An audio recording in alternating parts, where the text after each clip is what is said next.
good? I feel like the cosmos is kind of in sync, don't you? Not all this changing around, adding things.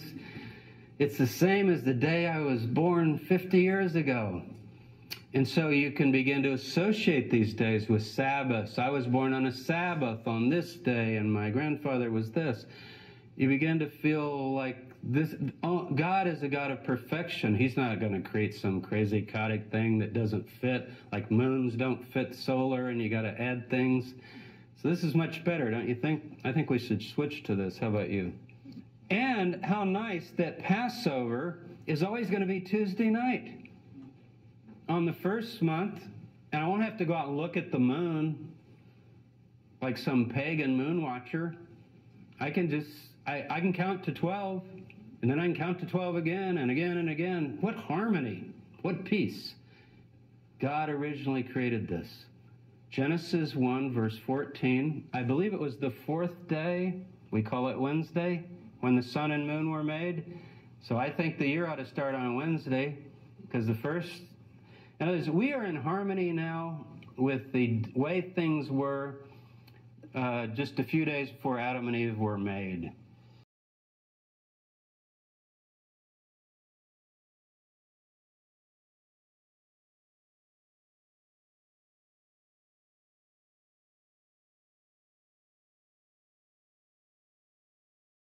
We can't know literally the day or the hour, and I'm not proclaiming to know, just so someone doesn't take part of what I'm saying and say, he's saying he knows the day and the hour. What I am saying is this, and I have to say what I am saying as well as what I'm not saying. Okay, now, I believe that there are certain seasons that Messiah is going to intersect human history. I just talked about different seasons. I want you to follow this. There is a time of a hunting season for the Messiah. The first time he came, it was Nisan to Sivan, or April to June, Passover to Shavuot.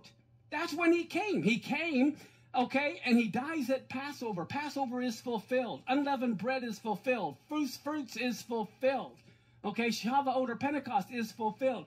The hunting season for the Messiah was Nisan 1, the beginning of the religious year, which we just experienced.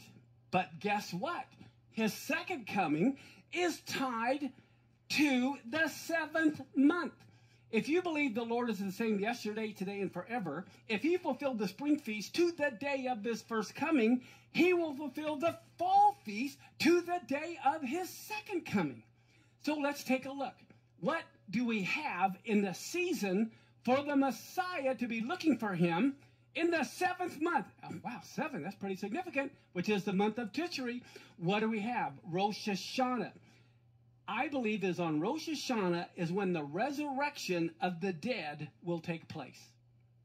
Now, I don't know what year, but I'm telling you the season, the time for the resurrection of the dead, and those of you who have gotten my book, God's Day Timer of the Feast of the Lord, I prove scripturally how the resurrection of the dead will happen some year on Rosh Hashanah.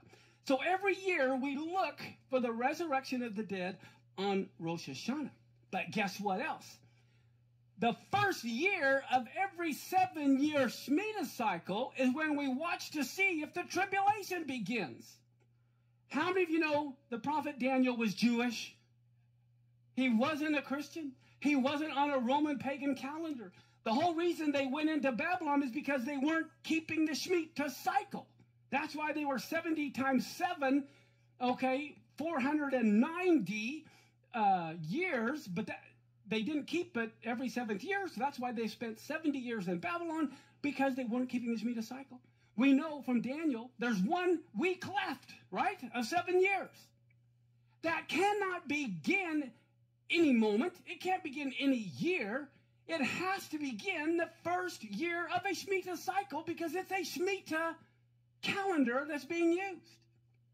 This fall begins a new Shemitah cycle on Rosh Hashanah. So if the tribulation does not start this fall, it can't start for 7 more years.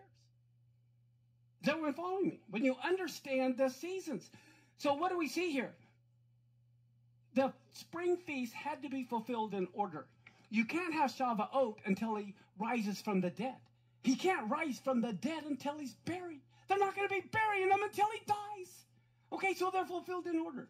The next feast to be fulfilled is Rosh Hashanah, the Feast of Trumpets, the big blast of the shofar. Okay.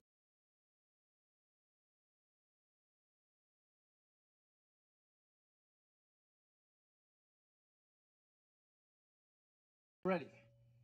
This year, and this year only, in the feast of the 7th month, when these 3 feasts fall, it is the beginning of a Shemitah cycle. It is also the year of Jubilee. So what we find this year is incredible in the sense that this year, being the year of Jubilee, we have everything being fulfilled at once.